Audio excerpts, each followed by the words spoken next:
Este es el territorio mexicano. Tiene más de 128 millones de habitantes y casi el 10% de ellos viven en uno de los lugares más peligrosos del mundo. Pero no me refiero a los índices de violencia. Es otra clase de peligro, una bomba de tiempo natural que más temprano que tarde terminará produciendo un daño gigantesco para todos los que viven dentro de este gran círculo rojo con repercusiones para el resto del país. Si quieres saber por qué nadie debería de vivir en este círculo rojo, cuál es el peligro para todos los que aquí habitan y qué tan grave o inevitable es, pues en este video te lo voy a decir. Yo soy Víctor y esto es The Mexican Family. Primero, ¿qué hay dentro de este círculo? Aquí está la capital del país, la Ciudad de México. Y es una superficie extremadamente frágil por múltiples factores. Uno de ellos es que se está hundiendo a un ritmo alarmante que podría llegar a caerse hasta en 30 metros de su nivel actual. ¿Qué tan grave es esto? Bueno, para entenderlo mejor, un hundimiento de 30 metros es el equivalente a la altura de la gigantesca estatua del Cristo Redentor en Brasil o un poco más alto que la altura de la famosa pirámide Chichén Itzá o un tercio del monumento del Ángel de la Independencia o de la Estatua de la Libertad. Imagínate un hundimiento de esas proporciones. Sería algo parecido a este famoso socavón o enorme agujero que se formó el año pasado en el estado de Puebla, en México. Pero este hundimiento del que hablamos abarcaría toda esta zona que se encuentra dentro del círculo rojo. Pero, ¿por qué se está hundiendo la Ciudad de México? El problema es que la capital del país se formó en el peor lugar posible que existe para fundar una ciudad, justo aquí, debajo de un gran lago que quedó cubierto encima de este monstruo de cemento. Pero a medida que el agua que está por debajo de la ciudad se agota, provoca el hundimiento de la tierra. Lo grave es que estamos hablando de un lago que originalmente era muy hondo y encima quedó la superficie de esta urbe. Construir la capital de un país sobre un lago no es la mejor idea del mundo, en términos de ingeniería ni en términos de la lógica más básica. Pero si nos sirve de consuelo, México no es el único país del mundo que tiene este problema. Lo mismo sucede en otros lugares del mundo como Venecia, Italia, el Valle de San Joaquín en Estados Unidos, Tokio, Japón, Pekín o Beijing en China o Murcia en España. ¿Por qué México construyó su ciudad arriba de una bomba de tiempo? Todo comenzó aquí, en 1325, mucho antes de la llegada de los españoles y de que México llevara su nombre actual. En esta gran y hermosa ciudad llamada Tenochtitlan, que significa lugar de tunas sobre piedras, y era una de las ciudades más hermosas del mundo y la cabeza del imperio más grande de Mesoamérica. La razón por la que Tenochtitlan fue fundada sobre un lago es porque este grupo de primeros habitantes que se llamaban los mexicas y que abandonaron el lugar en donde originalmente vivían, que era Aztlán, de donde venían los aztecas. Pero los mexicas se separaron en busca de una tierra prometida por su dios Huitzilopochtli, que les dijo que debían ir al norte de Aztlán y buscar el lugar en donde se encontrarían con un águila postrada sobre un nopal. Cuando la encontraran, esa sería la señal del lugar exacto en donde deberían de fundar su ciudad, y ese lugar en donde la encontraron es justo aquí, en esta isla en medio del gran lago de Texcoco, a la que llamaron la Gran Tenochtitlan.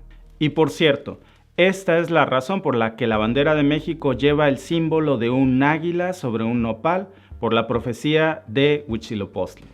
Pero no podemos culpar a los mexicas de que la capital del país esté construida encima de un lago.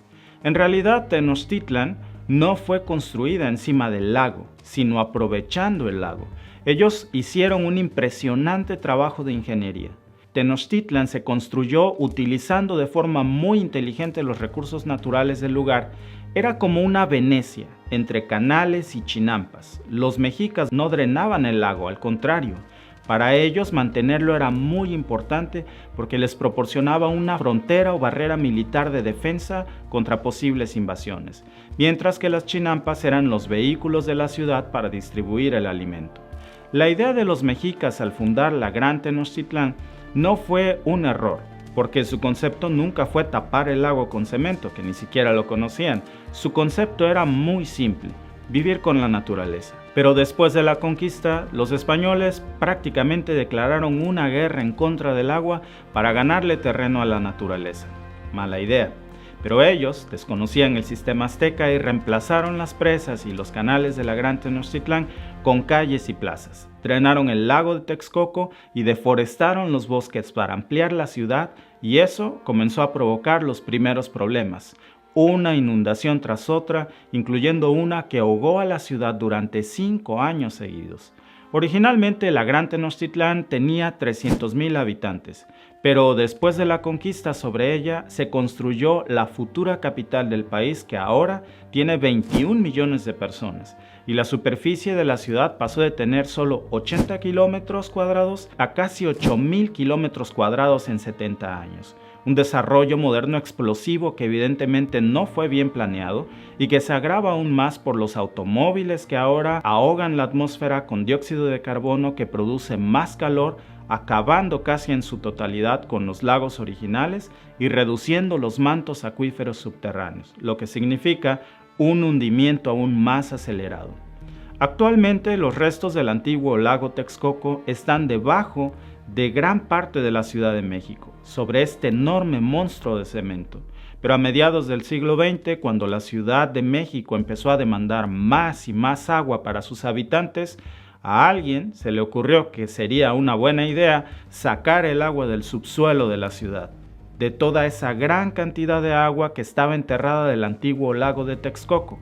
Y no hay que ser un genio ni un geólogo para saber que al sacar el agua de una ciudad que está construida sobre el agua, pues no puede pasar otra cosa más que un irremediable hundimiento que se agravó aún más porque la gran superficie de cemento de la Ciudad de México impide que el agua de la lluvia se drene para alimentar el antiguo lago, y eso ha acelerado aún más el hundimiento de toda la población que vive en este gran círculo rojo de manera alarmante. Por ejemplo, esta área donde está el Zócalo de la Ciudad de México se había hundido solamente 7.5 centímetros durante 100 años. Ahora, todo el hundimiento de un siglo ocurre en menos de un solo año.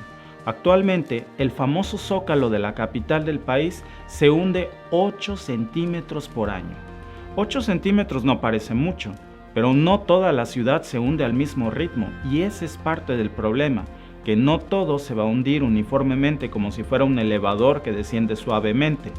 Hay zonas que se encuentran sobre piedra, lo que significa que no se están hundiendo en absoluto, mientras que otras partes se hundirían hasta 30 metros dentro de los próximos años. Este hundimiento traerá serios problemas como inundaciones, fugas, contaminación del agua e incluso daño a la infraestructura de la ciudad, como las líneas del tren subterráneo conocido como metro.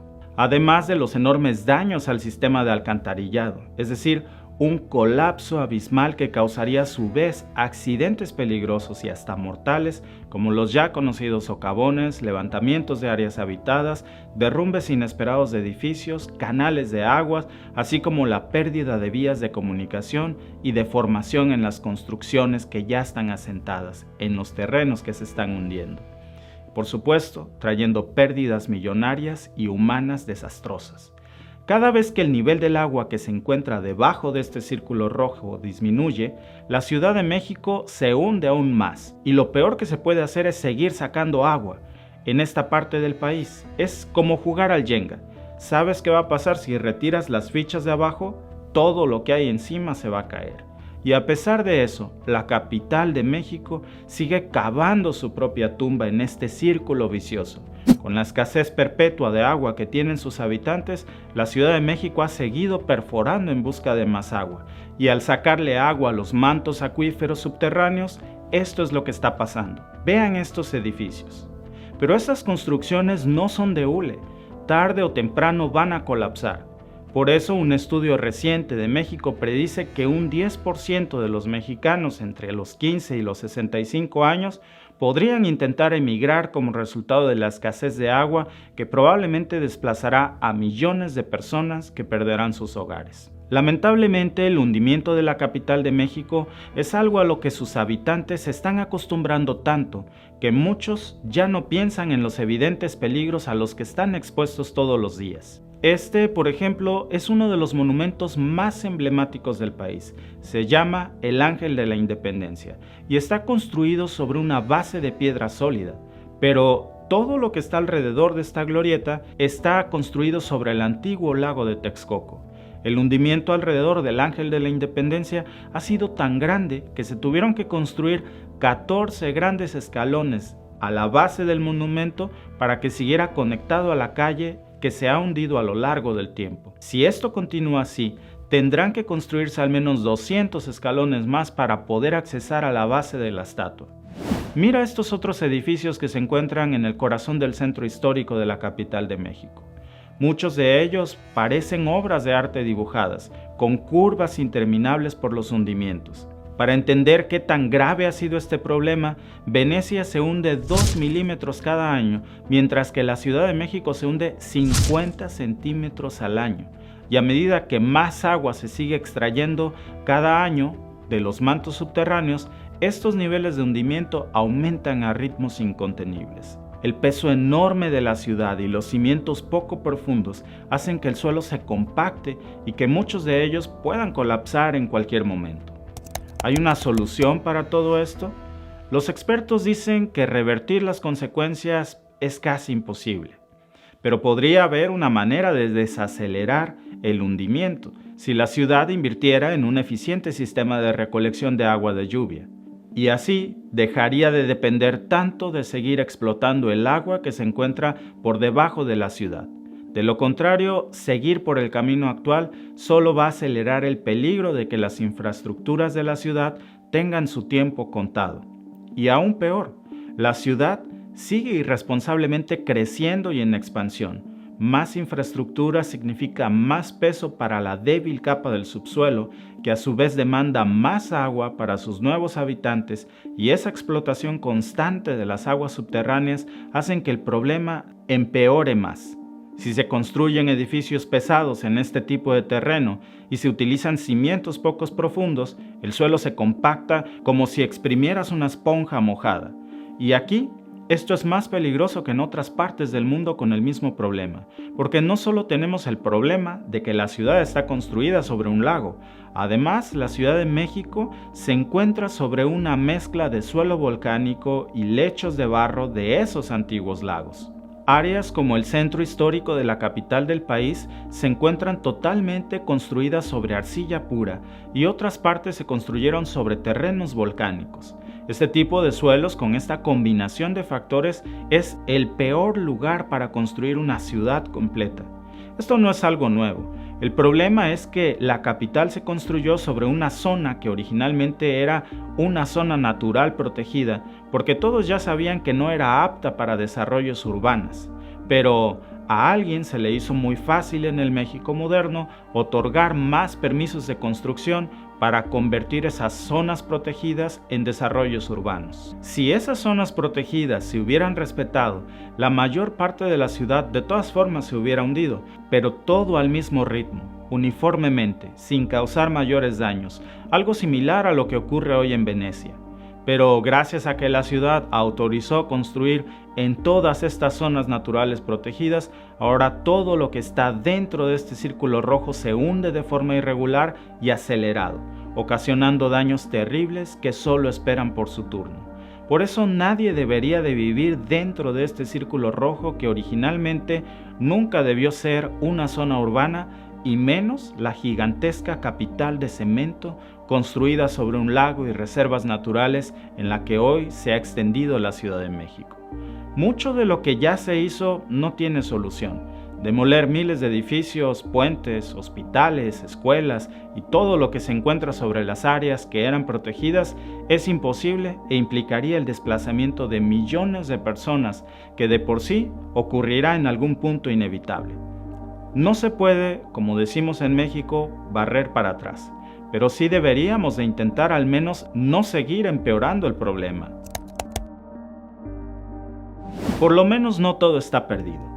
Hay otras ciudades del mundo que ya han podido superar el mismo problema que tiene México, como el caso de Tokio, la capital de Japón, que se hundía desde finales del siglo XIX, rebajando su suelo hasta 4 metros por año. en la década de 1969, gracias a que Tokio cuidó sus mantos acuíferos y reforzó las políticas sostenibles para la explotación de agua subterránea, lograron detener el hundimiento de la ciudad.